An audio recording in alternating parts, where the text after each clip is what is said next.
Welcome to the podcast, everyone. This has been a long time coming. I am Priyadarshi, and that's Pratik on the other side. Pratik, say hi. Hello. Okay, so we are two very old mates. We have been together since school, and we have loved football right since our childhood. We used to play at school and college level. Nothing professional. We are both Chelsea fans, so expect some bias there.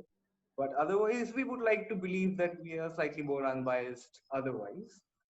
So here's going forward. The pandemic has made sure that you can't get together with your mates and have some general football talks and just bond over football as such. But now that the football season is up and running, we are all very excited.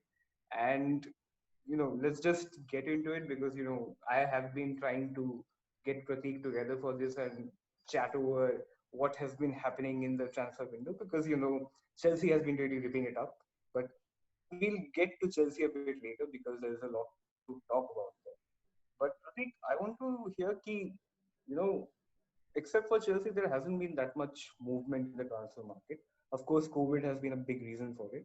But otherwise, as well, normally we see a lot of transfers taking place. This window hasn't been like that. So, apart from Chelsea, who do you think has had a good window up till now? Um, First of all, you want to talk about the transfer window. It's very difficult to bypass Chelsea when you start talking about it because So that's we'll come to Chelsea because there's a lot to talk about there. We can yes, have yes, two yes. podcasts full of material just there. But I No, want to know otherwise. there have been other good transfers as well. I have liked what Arsenal have been doing in the transfer market. For example, Willian is a good buy. There's a big question about his age and like how effective he is. But as Chelsea fans, we know how effective he is. He has been like a stalwart for our team, for about 4 or 5 years now, and even last year he played most of our matches. So he's a very good buy for them, especially as a backup or as even the first teamer in place of Nicolas Pepe, who was kind of inconsistent throughout the season. That obviously, adds to the team really well. Secondly, the big question mark for their team, like as has been for Chelsea, has been the defense. So William Saliba, I don't really know how to comment on him because I haven't really seen him playing, but I've heard good things about him. And secondly, Gabriel Magalhaes, again another French league import. I mean, Arsenal have been well known for French league imports over the years. Another French league import, and well, he had a good season at Rennes, but we all know how different the French league is from the English Premier League. Just going by styles of play and all of that. But still, they have two exciting new people, new additions there because the ones they had, the options that they had, Socrates and Rob Holding was very injury prone, like all through his years over there. Yeah. And well, Mustafi comes David last Luiz. because, well, for a reason. I loved Mustafi whenever he played against Chelsea, but that was for very selfish reasons. So yeah, their defense looks fresh. They managed to get Dani Ceballos on loan, which is again a very good transfer. He knows the club, he knows the league. He had a good season last season. And the thing about Arsenal is to be fair to them, they had a very bad season in 2019-20, but in the last 2-3 months they have won two trophies. One of them being a Community Shield, Yeah. but still they must be high on confidence, and all of that happening after Mikel Arteta coming in. It's really looking uphill for them. I think personally, I think Arsenal will be much more dangerous in the league than Manchester United, for example. That's a big call. Which is really weird because did you hear Gary Neville talk about his top six predictions for next season? No, Very I have. amusing actually. Let So me guess. United are second or first? of course. So Man City is first. United is of course coming second, and the rest I didn't comment Okay. about because well, United already came, right. So I He think doesn't really that's watch Liverpool play, does he? He kind of covers his eyes every time Liverpool plays or something. I don't know. He just doesn't seem to fancy them anymore. yeah, It's but very interesting. I Liverpool. know I get the hate, but to completely deny them the fact that they are so good it's a little odd. Liverpool is a curious case this summer actually because They have had Before you get to Liverpool, I okay, think coming back to Arsenal, I think I agree with you when you say that they have had a very good transfer. I think some Chelsea fans have been slating Willian as you are too old to play for Chelsea and that's why going to the retirement over and such. I think it's quite ridiculous. I mean, Willian was easily one of our top three yes, players last year. yes, I mean, and scored some crucial points for us, like even the especially this fact that first game. okay, sorry, as like even the fact that we wanted to keep him, Frank Lampard wanted to Yeah, keep him in the squad. see, he was stalling for a 3 year contract. We all know that. And at Chelsea, it's just too difficult to give a 3 year contract to anyone. I mean, he's going on crazy money at Arsenal. I think that's a good Is move for him. And you always get the feeling that at Chelsea, he was never really the main man. He was always in the shadow of someone else, be it Mata at the beginning, then Hazard. So, maybe Arsenal will help him trying to be even the main players of one of the clubs. Arteta has supposedly sold him the project. like, So but very let's see. interestingly, like even without being the main man, no, the seasons we didn't do that well. Like Mourinho's second season, for example, Yes, he exactly. was the lone man standing. Like he was the one who got us in top 10 for that matter. Like so, Yeah. he's reliable. He has been there, done that. He knows the league. He knows London. So it's not really a transfer for him except new jersey colors and of course a new team. And I think it's a very good addition for them in a free. So why I started talking about Arsenal was because I don't think they've spent enough money, but still they have really good additions who will pump up sections of their side that really needed improvement. You think the party deal will happen? Huh? You think the Thomas party deal will happen? To be very honest, I don't think so. I don't think so because Thomas Partey, the price quoted, and that's actually his transfer clause is 45 million. Like, and that's upfront. That's not in installments and all. To be What very about honest, a I don't swap? a swap deal with Partey. I don't think Atletico Madrid will ever agree with that. But they have been supposedly shown interest in Lacazette. So Who will I other don't know. than? I But mean, will they let go looking of at Lacazette? Lacazette last year, yeah, that's what I'm saying. Looking at Lacazette last year, if you ask me personally, I would keep him. I think him, Pepe, and Aubameyang, they make a very good front three. Yes, Pepe hasn't really set the Premiership on fire as of now, Hey, but to be but very there is honest, potential there. with Pepe, I mean, to be fair to Pepe, actually, it was his first season in the Premiership. Like he had come on a huge fee and all of that, and there was a huge investigation as well in the club, like that. Why did we pay such a huge fee for him and stuff like that? But just cut him some slack. I mean, there are very few players in the Premier League who have like clicked like this. I mean, maybe we are now used to Bruno Fernandes, but he is like one of a very few who have clicked instantly in the Premier League. So I think To Pepe be is fair, Bruno has had half a season in the Premier League. He hasn't had a full season. So, and about I seventy mean, a percent lot of of his players start with a bang and then just, slow down at the later start of the season. So, I would not yet give Bruno that much credit. He has been amazing for Manchester. Okay, let's not deny that. There's no denying that. But even he has a big season coming. of course there's a big season coming, and like to be honest, about 70% of Bruno's goals are from penalties. I mean, I'm saying that as a Manu hater, and but still I can't really deny them the fact that before Bruno Fernandes actually was added to the squad, they were in low drums. I mean, they were nowhere near third place. Like they were Leicester were rolling at that point in time in the season, and Manu didn't even look in the top five. Like the way they were playing, but the addition of that one man, like kind of transformed the team, and that is the reason I think that Gary Neville has picked up the mic and started saying, "Hey, we're coming second and stuff like that." But again, if you're talking about Man United and Bruno Fernandes here, I think I'd like to talk about the Donny Van de Beek transfer, which is, I mean, people have been like, superlative about him and stuff like that. But endpointers, Van de Beek, Bruno Fernandes, and Paul Pogba. are all similar kind of players.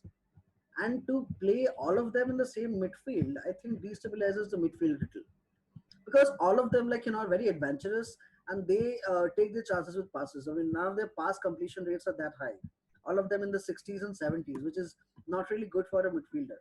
So I think what they are looking at, or what they should be looking at, is having a Matic or a McTominay, like, behind two of those three, like Van de Beek, Fernandez, and Pogba, to actually have a stable midfield there.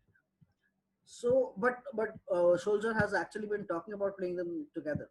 So I'm a little perplexed on that, because I don't see that adding up.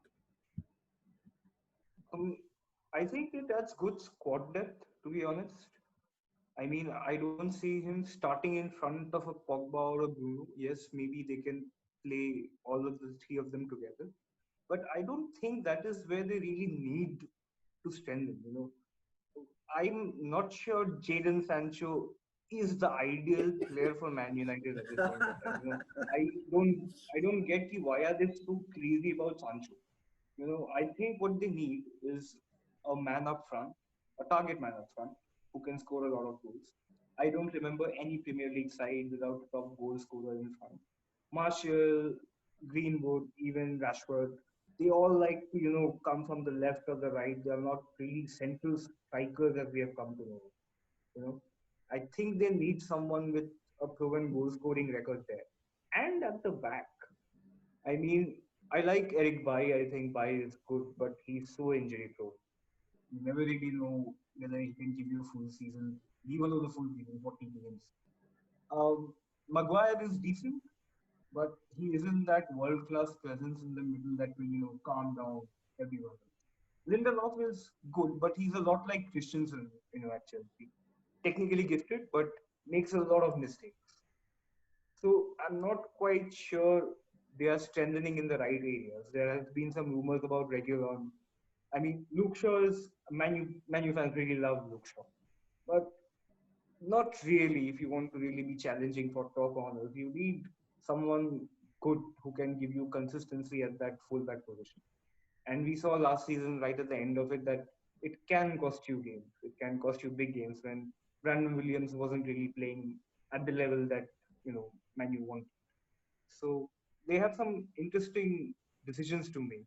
Also with the goalkeepers, man, I don't know what they're doing there, because it never really ends well when you have two really good keepers in the same team sitting. Maybe he'll try to do the Premier League and Champions League thing that Barcelona tried a couple of years back with Claudio Bravo and Mark Ter Stegen, but it never really works out. The keepers aren't really content to sit around games. That's not how it happens. So I don't know. Maybe we'll get Romero out of all this. Anyway, so talking about Manu, as you rightly said, I mean, they have been like, after weird targets. And look, why Jadon Sancho? I have an answer there. Like, they have always gone for marquee players like that who are marketable in various markets. That's why they went for a See, Pogba. That's why I think they're going for a Sancho as well, because he's a big name. And like, Manu has always been behind that big name signing, almost a transfer a season, if not more.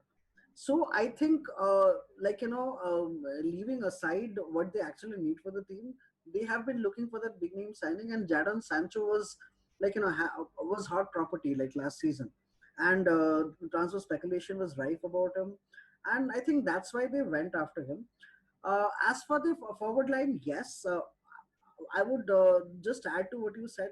I think Marshall is quite inconsistent, to, like, to be fair to him, because yeah, but Marshall is not a striker. Marshall is more of a yes, winger forward. all of them are I more mean, of wingers, I expecting think. him to score 25 to 28 goals a season is a bit unfair in my mind. That's why I say, you need an out and out goal scorer like a Van Nistelrooy or a Van Persie, Yes. even Rooney for that matter. I mean, Rooney doesn't really get talked in the sense of legendary English strikers or people who have played in the Premier League. But But Rooney was quite something in his I day. think Rooney is a legendary English Premier League striker. I mean, going by his Um, records and the like years of service he gave to the club, like the years of Cristiano Ronaldo, for example. Yeah. He was a striker through and through, and he scored goals like consistently all through. I think Manu lacked that goal scoring force, and well, they have Odion Ighalo until December, but I don't know how much he is going to serve them. But I don't even think they're even looking for a striker right now. So I think they have been after Ousmane Dembele after the after the Jadon Sancho transfer failed, Yeah, haven't but they? when you look at Sancho and you look at Dembele, they're very similar profile players, right? And right now, if I'm not wrong, Greenwood plays in that position. Takes the right and comes in, cuts in. Brilliant player with either feet. So when Sancho comes in, just does Greenwood drop on the bench?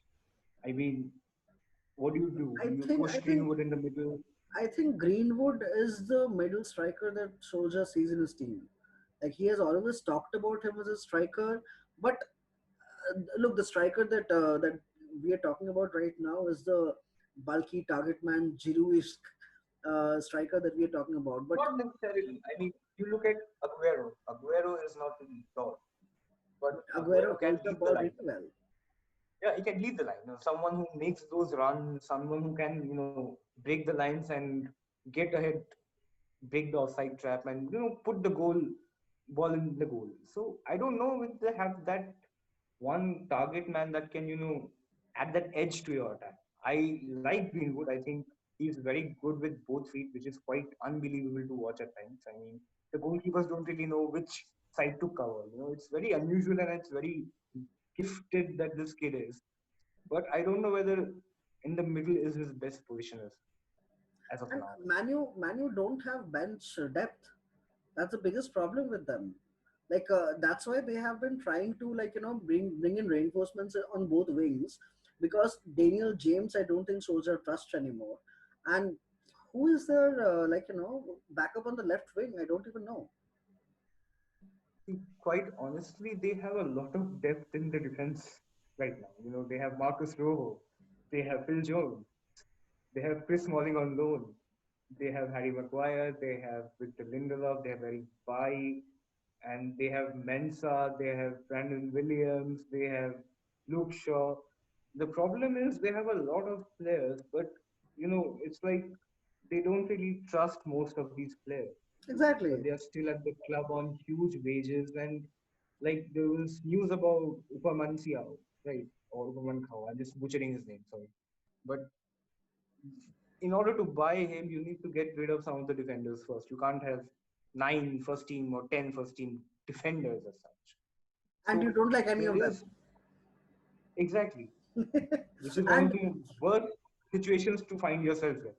okay, Gary Neville again. So he again quoted that the only thing Manu need right now is to recreate the Rio Ferdinand Nemanja Vidic pairing at the back. We already have one half of it, Maguire. Now we need someone like Koulibaly or something, and we're right there. We're at the cusp of winning the league and stuff. He See, cracks me up. He does. no disrespect to Harry Maguire, but Vidic and Ferdinand are two legends of the Premier League era. And I mean, he I has a think long way to go before he can be even spoken in the same way. And I don't think Maguire has been immense. Maybe at Leicester he was somewhat, but he hasn't been immense for England or for Manu throughout the last 2 3 years. To be fair to him, To be fair, the price tag isn't really his fault. We all know that you have to pay a premium for English players anytime the big six or big four come in. I mean, we saw it with Chilwell as well. But yes, his performances have been shaky. I don't think we ever expected him to suddenly become prime Maldini as soon as he went to Man United. But I mean, he needs someone slightly better alongside him. and Maybe if Manu can make money for a Koulibaly, yeah, why not? and I also think the problem with him in the Manu defense is he plays on the left hand side of the defense, and his left foot is horrible.